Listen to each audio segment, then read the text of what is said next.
আসসালামু আলাইকুম সবাইকে। ওয়েলকাম টু অদম্য একাডেমি।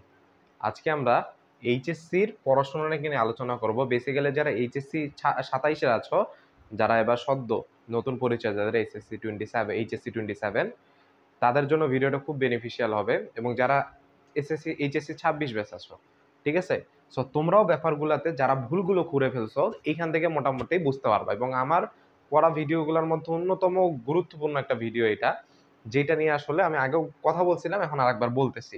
দেখো, যে আমাদের মোটামুটি এইচএসসি কে আসলে এতটাই কঠিন যে আসলে স্টুডেন্টরা আসলে একবারের তোমার হচ্ছে হারায় যাচ্ছে।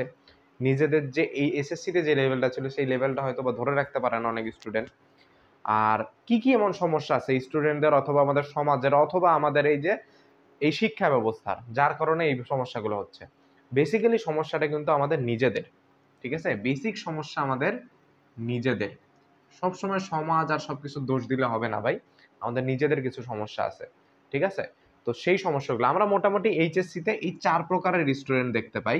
আমার দেখা মতে, আমি আমার ফ্রেন্ডদেরকে যারা দেখছি, সিনিয়রদেরকে দেখছি, এবং স্টুডেন্ট পড়ানোর পর থেকে যাদেরকে দেখতেছি, মোটামুটি এই 4 ধরনের স্টুডেন্টই পাওয়া বেশি যায়।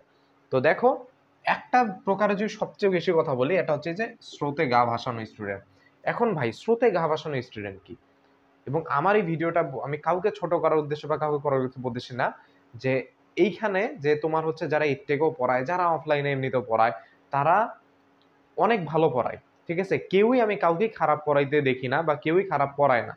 কেউ কারো পড়া বুঝতে পারে, কারো পড়া বুঝতে পারে না। এখানে দেখো, আমি তোমাকে যদি ডিরেক্ট কিছু কথা বলি, যে প্রত্যেকটা শহর বা জেলায় এমন কোনো টিচার বা কেউ থাকে, ধরো ফিজিক্সের একজন থাকে, কেমিস্ট্রি একজন থাকে, অথবা 2 জন 4 জন করে থাকে, যারা অনেক ভালো জানে এবং তারা পড়ায় পড়ায় সেই অবস্থানটায় গেছে, ঠিক আছে? কিন্তু তারা দেখাচ্ছে যে তোমার একসাথে 150 জন 200 জন পড়াচ্ছে, ঠিক আছে? 150 জন 200 জন একসাথে পড়াচ্ছে, নট ব্যাড। কিন্তু এই 150-200 জনের মধ্যে কিন্তু সবার বোঝার ক্যাপাবিলিটি নেই, না বুঝলে প্রশ্ন করার ক্যাপাবিলিটি নেই, ঠিক আছে? সো সবাই এই ক্যাপাবিলিটি রাখে না ওখানে বোঝার। কিন্তু কিছু মানুষজন, ধরো তোমার বন্ধু, সে মনে অনেক ভালো বুঝতে পারে, তুমি অনেক ব্রিলিয়ান্ট স্টুডেন্ট, তো তোমার বোঝার ক্যাপাবিলিটি একটু কম, একটু ভালো মতো বুঝাইলে দেখা যায় তুমি বোঝো জিনিসটা। তো এই তুমি ওখানে কি স্রোতে গা ভাসায় ওইখানে পড়তেছো, ওখানে তোমার এখানে পড়তে পড়তে কেটে গেছে 7 মাস, টিচার অধ্যায় শেষ করছে 5টা, এবং দেখবা যে তোমার অধ্যায় শেষ হয়েছে মাত্র একটা, মোটামুটি ধরা যায়, বাকিগুলো তুমি বোঝো না, আবার নতুন করে পড়া লাগবে। তো তোমার লাইফ থেকে 7 মাস কিন্তু নষ্ট। টোটাল সময় পাচ্ছ তুমি ধরা যায় 24 মাস, 7 মাস চলে গেলে কত থাকে? 17 মাস থাকতেছে। সো দেখা যায় ফার্স্ট ইয়ারের অর্ধেক অতিবাহিত হওয়ার পরে বা ফার্স্ট ইয়ার শেষ হওয়ার পরে মানুষদের কিন্তু বিবেক নাড়া দেয়, যে স্টুডেন্টদের বিবেক নাড়া দেয় যে আমি কি করতেছি। সো এই স্রোতে গা ভাসানো স্টুডেন্টদের কিন্তু অনেক ব্রিলিয়ান্ট হলেও হারায় যাওয়ার একটা কারণ। এখন আসো দ্বিতীয় পয়েন্টে, যে তারপরে কি, সে কিন্তু তখনও রিয়েলিটি চেক দেয় না, যে সে রিয়েলিটি যে বুঝে না। রিয়েলিটিটা কি জিনিস ভাই? আমরা সব সময় টিচার প্যানেল বা সবকিছু বুঝতে বুঝি যে হইতে হবে বুয়েট, হইতে হবে রুয়েট, হইতে হবে ডিউ, ঠিক আছে?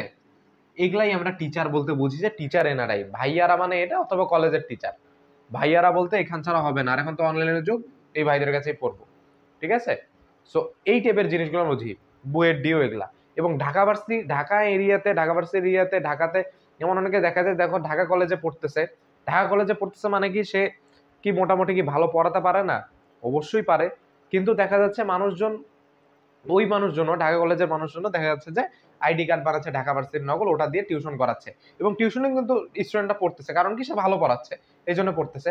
কিন্তু সে যদি ঢাকা কলেজ নামটা যদি ভাঙাইতো, বা ঢাকা কলেজ একটা উদাহরণ দিলাম, ঠিক আছে, অন্য যে কোনো কলেজ যদি হইতো, যেমন আমার শহরের রংপুর সরকারি কলেজ আছে, সেখানে অনার্স করতেছে একজন, বা কারমাইকেলে কেউ পড়তেছে, এই ধরনের জিনিসগুলাকে কিন্তু মানুষ তোমার এখন সবকিছু এই দিকে যাচ্ছে, ঠিক আছে? যে সব আমার বুয়েটের ভাইয়ের কাছে পড়তে হবে, ডিউয়ের ভাইয়ের কাছে পড়তে হবে, বাকিরা কি তোমাকে পড়াইতে পারে না? তুমি দেখো, এখন যে মনে করো 6 বছর ধরে পড়াচ্ছে, ঠিক আছে, তার মধ্যে তো কিছু না কিছু আছে ভাই, সে তো এমনি এমনি পড়াচ্ছে না, ওকে না? সো তোমার কাছে যদি অপশন থাকে ভালো, যে তুমি যে ব্যাচ করে যদি ভাইদের কাছে পড়তে পারো, যে যেখানে পড়া বুঝতেছো, তুমি বিশ্বাস করো ভাই, যারা এইচএসসি 25-এর পরীক্ষা দিল, তারাও কিন্তু দেখা যাবে যে ভালো পড়াচ্ছে, ঠিক আছে? সো পড়াশোনাটা এমন, আমি এই কথাগুলো বলার একটাই কারণ, এই পোর্শনটা যে বলতেছি, এই কথাগুলো বলার একটাই কারণ, যে তুমি যেন সেই জায়গাটাতেই যাও যেখানে তুমি পড়া বুঝতে পারো, ঠিক আছে? রিয়েলিটিটা যেন একবার রিয়েলিটি যেন চেক করো, রিয়েলিটি যেন তুমি মানে না, ঠিক আছে? আচ্ছা, এই এখন প্রকারে আসো, এটা হচ্ছে উড়নচণ্ডী শ্রেণী।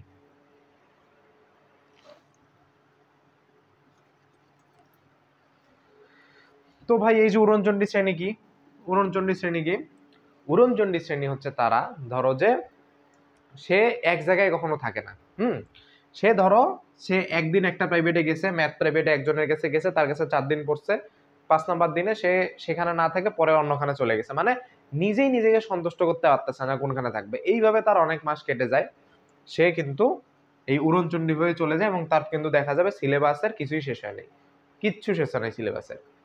তো সে এতক্ষণ সে নিজের জীবনের সাথে ভাওতাবাজি করে বেড়াইছে। সো এইটা কিন্তু দেখা গেছে যে উড়নচণ্ডী শ্রেণীর শিক্ষার্থীদের সংখ্যাও কিন্তু অনেক বেশি। তাহলে গেল 3টা পয়েন্ট। 4 নম্বর পয়েন্টে আসো। এই 4 নম্বর পয়েন্টটা খুব গুরুত্বপূর্ণ এবং এই শ্রেণীকে রাখছি। এটা নিয়ে অনেকে আবার আমাকে গালিগালাজও করতে পারে ভাই। হ্যাঁ, দেখো যে অতিরিক্ত সিরিয়াস, অতিরিক্ত সিরিয়াস বলতে কি, সিরিয়াস তো অবশ্যই হইতে ভাই, এইচএসসি লেভেলে সিরিয়াস না থাকলে কি করব? তার আগে অতিরিক্ত বলছে, অতিরিক্ত অবশ্যই সিরিয়াস থাকতে হবে, কিন্তু বেশি টেনসড হয়ে থাকা যাবে না। যে অতিরিক্ত সিরিয়াস বলতে কি, আমি কেবল এইচএসসি 27 এর স্টুডেন্ট, আরে বুয়েটে এই প্রশ্ন আসছে, বুয়েটে তো এই রাইটারের বই না করলে তো হবে না, আমরা কিভাবে কি করব না করব। তো এই চিন্তাধারাগুলো ভাই, এরা কি কচু শ্রেণী ভাই।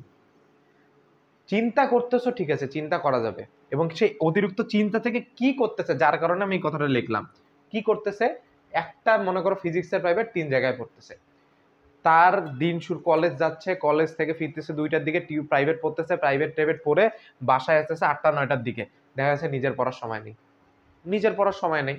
এদিকে টিচার ওইদিকে 4টা, এই যে এই টিচার 1 অধ্যায় করাচ্ছে, ফার্স্ট পেপার করাচ্ছে, ওই টিচার সেকেন্ড পেপার করাচ্ছে, এদিকে মহাকর্ষ শেষ, ওইদিকে ভেক্টর শেষ, ঠিক আছে? সো এগুলা করতে করতে তার সময় চলে গেল, তার নিজের কাছে পড়া হইলো না। তো এই 4টা পয়েন্টে কিন্তু একটা জায়গাতেই ঠিকলো, যে নিজে পড়তেছে না, নিজে পড়া হচ্ছে না, ঠিক আছে? নিজে পড়া হচ্ছে না। তোমার এইচএসসিতে এটাই মূল বিষয় ভাই, যে তুমি যে কোনো একখানে পড়বা, তোমার যদি কখনো মনে হয় যে 2খানে পড়া দরকার, আমার এবিলিটি আছে 2খানে পড়েও নিজে পড়ায় সময় দেওয়ার, তাহলে 2খানে পড়বা, সমস্যা নাই। প্রি অ্যাডমিশন পড়াশোনা করতে পারবা, করবা, কোনো সমস্যা নাই। কিন্তু নিজের পড়ার সময়টা বের করতে হবে ভাই, এবং এই 4 শ্রেণীতে গা বসানো যাবে না। নিজে যদি এমন এক টিচারের কাছে পড়তেছো, যার হয়তো বা তথাকথিত ভাষায় এই এডুকেশনাল ব্যাকগ্রাউন্ড নাই, এই এডুকেশনাল ব্যাকগ্রাউন্ড নাই, কিন্তু সে অনেক মাত্রায় ভালো টিচার। আমি এমন অনেকজনকে চিনি ভাই, ঠিক আছে? আমার শহর রংপুরের, আমি তাদের ধারের কাছেও পড়াইতে পারি না, কিন্তু ওই ভাইরা কিন্তু এগুলা জায়গাতেও পড়ে নাই, কিন্তু অনেক জোস টিচার এক এক কথায়, ঠিক আছে? সো তুমি জিজ্ঞেস দেখবা যে তুমি আসলে কোথায় ভালো বুঝতেছো, ঠিক আছে? সো তোমার নিজের বোঝাটাকে প্রায়োরিটি দিবা, স্রোতে গা ভাসাবা না। অনেক পপুলার টিচার হইতে পারে, কিন্তু তুমি সেখানে না বুঝতে পারো, তো সেখানে তোমার যাওয়ার দরকার নেই। শুরু থেকে এই রিয়েলিটি গুলো মানো ভাই। শুরু থেকে যদি তুমি এক জায়গায় যে কনসিস্টেন্ট থাকতে পারো, ঠিক আছে, এক জায়গাতে যদি কনসিস্টেন্ট থাকতে পারো, সো তুমি যদি একটা ধ্রুবক হয়ে থাকতে পারো, মেইন কথা, তুমি যদি শেষ পর্যন্ত একটা ধ্রুবক, তোমার যদি সেইটা যদি তুমি মেনটেন করতে পারো, তাহলে কিন্তু তোমার ইজিলি এইচএসসিটা পার হয়ে যাবে। এবং এইচএসসিতে যদি ভালো মতো পার করো ভাই, বিশ্বাস করো, আজকে একটা কথা বলতেছি, যে তোমার কোনো কিছুই বইয়ের বাইরে, তোমার যে বই থেকে ম্যাক্সিমাম বই থেকে 70 থেকে 80% কোশ্চেন হয়, এবং তোমার প্রত্যেকটা পরীক্ষায় কাটমার্ক থাকে 60% এর আশেপাশে। সো তোমার এইখান থেকে তুমি যে বইটা ভালো মতো করো, তোমার যদি এইচএসসি বেসিক ভালো মতো হয়ে থাকে, তাইলে কিন্তু হয়ে যাচ্ছে সবকিছু। লাস্ট মোমেন্টে ভাই কখনো এটার আশায় সেখানে ওয়ান শট ক্লাস করবা, এই করবা, ওই করবা, ঠিক আছে?